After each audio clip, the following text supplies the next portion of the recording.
రైలులో అదే కంపార్ట్మెంట్లో నా ముందున్న సీటులో కూర్చున్న ఒక అమ్మాయి నన్నడిగింది. హలో, మీ దగ్గర ఈ మొబైల్ సిమ్ తీసే పిన్ ఉందా అని. ఆమె తన బ్యాగ్ నుంచి ఒక ఫోన్ తీసి చూపిస్తూ అడిగింది నన్ను. కొత్త సిమ్ కార్డు పెట్టడానికి పిన్ తప్పనిసరి అవసరం అవుతుంది. కానీ అది ఆమె దగ్గర లేదు. అప్పుడు నేను అవును నా దగ్గర ఉంది అన్నాను. నా క్రాస్ బ్యాగ్ నుండి పిన్ తీసి ఆ అమ్మాయికి ఇచ్చాను. ఆమె థ్యాంక్స్ అంటూ పిన్ని తీసుకుంది. సిమ్ కార్డు పెట్టి తిరిగి నాకు ఇచ్చింది ఆ పిన్ని. కొద్దిసేపటి తర్వాత ఆమె తిరిగి ఫోన్ వైపు చూస్తూ ఇరుకుగా ఏదో ఆలోచిస్తూ ఉంది. ఆమె ఏదో టెన్షన్లో ఉన్నట్టుగా నాకు అనిపించింది. అప్పుడు నేను అడిగాను, మీకు ఏమైనా ఇబ్బంది ఉన్నదా అని. దాంతో ఆమె చెప్పింది సిమ్ స్టార్ట్ కావడం లేదు అని. నేను తన ఫోన్ తీసుకొని చూశాను. సిమ్ ఇప్పుడే యాక్టివేట్ కాలేదు, కొద్దిసేపట్లో అవుతుంది. యాక్టివేట్ అయిన తర్వాత ఐడి వెరిఫికేషన్ వస్తుంది, ఆ తర్వాత వాడుకోవచ్చును అని నేను చెప్పాను. అప్పుడు ఆ అమ్మాయి అడిగింది, ఆ ఐడి వెరిఫికేషన్ ఎందుకు అంటూ కంగారుగా. అప్పుడు నేను చెప్పాను, ఈ రోజుల్లో ప్రతి సిమ్ యాక్టివేషన్ ముందు వెరిఫికేషన్ తప్పనిసరి. ఏ పేరుతో సిమ్ తీసుకున్నారో అదే పేరు అడుగుతారు, మీరు చెప్పాలి అంతే అన్నాను. అయితే ఆ మాటలు విని ఆ అమ్మాయి ఆందోళన పడింది. అప్పుడు నేను ఆమెను ఓదారుస్తూ అన్నాను, దాంట్లో ఏమీ ఆందోళన అవసరం లేదు అని. ఆమె తన ఒక చెయ్యిని మరో చేత్తో బిగిగా పట్టుకున్నట్లుంది, ఏదో సమస్యలో ఉన్నట్టుగా. అప్పుడు నేను మళ్ళీ వినమ్రంగా అన్నాను, మీకు ఏదైనా కాల్ చేయాల్సి ఉంటే నా మొబైల్ వాడుకోండి అని. అప్పుడు ఆమె చెప్పింది, ఇప్పుడే కాదు థ్యాంక్స్, కానీ ఈ సిమ్ ఎవరి పేరుతో తీసుకున్నారో నాకు తెలియదు అన్నది. అప్పుడు నేను చెప్పాను, ఒక్కసారి యాక్టివేట్ అయ్యాక తెలుస్తుంది. మీకు ఎవరైతే ఈ ఫోన్ని ఇచ్చారో బహుశా వారి పేరుతోనే ఉంటుంది అని. ఆమె అన్నది, ఓకే ట్రై చేద్దాం అంది. అప్పుడు నేను అడిగాను, మీరు ఏ స్టేషన్లో దిగాలి అని. ఆమె చెప్పింది హైదరాబాద్ అని. ఆ తర్వాత నన్ను అడిగింది మీది అని. నేనన్నాను, నేను కూడా హైదరాబాద్ వెళ్తున్నాను, అక్కడ నాకు ఒకరోజు పని ఉంది. మీరు హైదరాబాద్లో ఉంటారా అని అడిగాను. అప్పుడు ఆమె వెంటనే అంది, కాదు కాదు, నాకు హైదరాబాద్లో ఎటువంటి పని లేదు, ఇల్లు కూడా లేదు అని. నేను ఆసక్తిగా అడిగాను, అయితే మరి అని. అప్పుడు ఆమె నెమ్మదిగా అంది, ఇది ఈరోజు నేను ఎక్కిన రెండవ రైలు. హైదరాబాద్ నుంచి మూడో రైలు పట్టుకోబోతున్నాను. తర్వాత ఇక ఎప్పటికీ స్వాతంత్రం, ఎప్పటికీ ఆజాద్ అన్నది. అది విని నేను ఆశ్చర్యపడి అడిగాను, ఏ రకమైన బంధం నుంచి స్వాతంత్రం మీకు అని. ఆ బలహీనంగా కనిపిస్తున్న నవ్వుతో ఆమె అంది, ఆ బంధం నుంచి. దాంట్లో ప్రతి అమ్మాయి ఉంటుంది.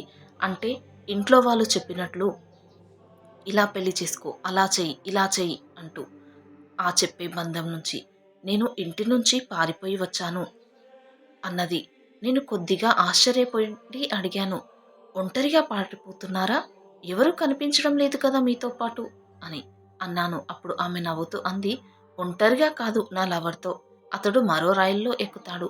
తర్వాత స్టేషన్కి చేరుకున్నాక అక్కడ కలుస్తాం. ఆ తర్వాత ఇక ఎవరికీ కనిపించం అన్నది.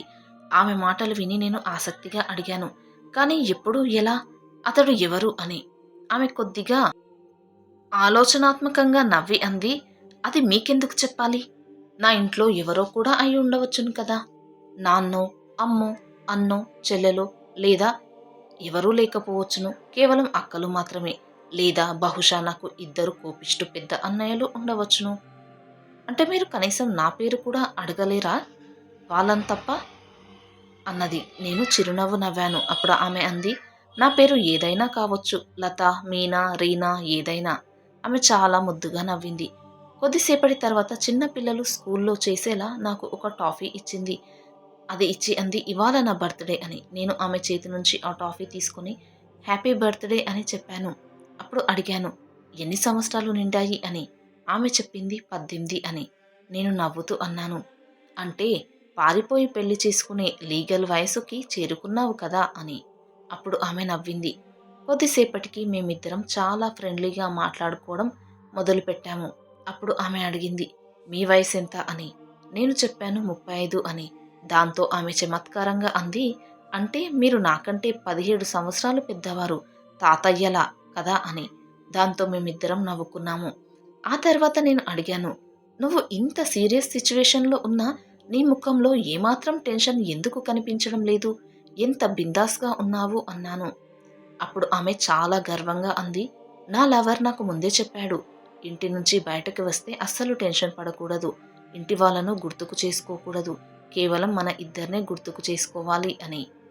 అప్పుడు నేను నవ్వుతూ అడిగాను, అతడు నీకు నాలాంటి అజ్ఞాత ప్రయాణికులతో మాట్లాడొద్దు అని చెప్పలేదా అని అన్నాను. అప్పుడు ఆమె నవ్వి అంది, బహుశా అది చెప్పడం మర్చిపోయాడు అని అన్నది. అప్పుడు నేను చెప్పాను, నీ బాయ్ ఫ్రెండ్ చాలా తెలివైన వాడే అనిపిస్తున్నాడు. నీ కోసం కొత్త సిమ్ము, మొబైలు ఇచ్చాడు. పైగా 3 రైళ్లను మార్చమన్నాడు అని. తర్వాత నేను చెప్పాను, నాకు పెళ్ళై 10 సంవత్సరాలయ్యింది. నా కుమార్తెకు 8 సంవత్సరాలు, కుమారుడికి 1 సంవత్సరం అని నా ఫోన్లోని వారి ఫోటోలను చూపించాను. ఆ ఫోటోను చూసి ఆ అమ్మాయి ఎంతో ఆశ్చర్యపడింది. సో క్యూట్ అన్నది. నేను చెప్పాను, ఈ పాప పుట్టినప్పుడు నేను కువైట్‌లో ఉన్నాను. పెట్రోల్ కంపెనీలో పెద్ద జాబ్. అక్కడ మంచి సాలరీ. కానీ కొద్ది నెలల్లోనే ఆ జాబ్‌ని నేను వదిలేశాను. నేనుంటున్న నా పట్టణంలోనే నా పనిని మొదలుపెట్టాను అని. అప్పుడు ఆ అమ్మాయి అడిగింది, జాబ్ ఎందుకు వదిలారు అని. నేను చెప్పాను, నా బిడ్డను మొదటిసారి చేతుల్లోకి తీసుకున్నప్పుడు అనిపించింది, నా మొత్తం ప్రపంచం నా చేతుల్లోనే ఉంది అని. అప్పట్లో నేను 30 రోజుల సెలవుల్లో ఇంటికి వచ్చాను. తిరిగి కువైట్ వెళ్ళాల్సి వచ్చింది నాకు. కానీ వెళ్ళలేకపోయాను. నా బిడ్డ చిన్నతనం నేను కోల్పోతే తర్వాత ఎన్ని కోట్లు సంపాదించినా అది నష్టమే అనిపించింది అన్నాను. అప్పుడు ఆమె అడిగింది, మీ భార్యా పిల్లలని మీతో పాటు అక్కడికి తీసుకువెళ్ళవచ్చును కదా అని. నేను చెప్పాను, అది చాలా టెక్నికల్ ప్రాసెస్. వెంటనే సాధ్యమవదు. అందుకే నేను 2 దారుల్లో ఒకదాన్ని ఎంచుకున్నాను. లగ్జరీ లైఫ్‌నా లేక కుటుంబమా అనే దాంట్లో నేను కుటుంబాన్ని ఎంచుకున్నాను అన్నాను. ఆమె నిశ్శబ్దంగా అంది, వెరీ ఇంప్రెసివ్ అని. నేను కిటికీ వైపు చూస్తూ నవ్వాను. అప్పుడు ఆమె అడిగింది, మీరు లవ్ మ్యారేజ్ చేసుకున్నారా అని. నేను అంగీకరించాను, అవును అని. దాంతో ఆమె వెంటనే ఎగ్జైట్‌మెంట్‌తో అడిగింది, అయితే మీరు కూడా మాలాగా పారిపోయి పెళ్లి చేసుకున్నారా అని. నేను చిరునవ్వు నవ్వి చెప్పాను, నా ప్రేమను ఆమె తండ్రి రిజెక్ట్ చేశారు. కారణాలు ఏమైనా కావచ్చు. కులం, స్థాయి, ఇంటి పరిస్థితులు. ఆ తర్వాత నేను కొత్తగా ఆలోచించడం మొదలుపెట్టాను. నా భార్య పేరు లత.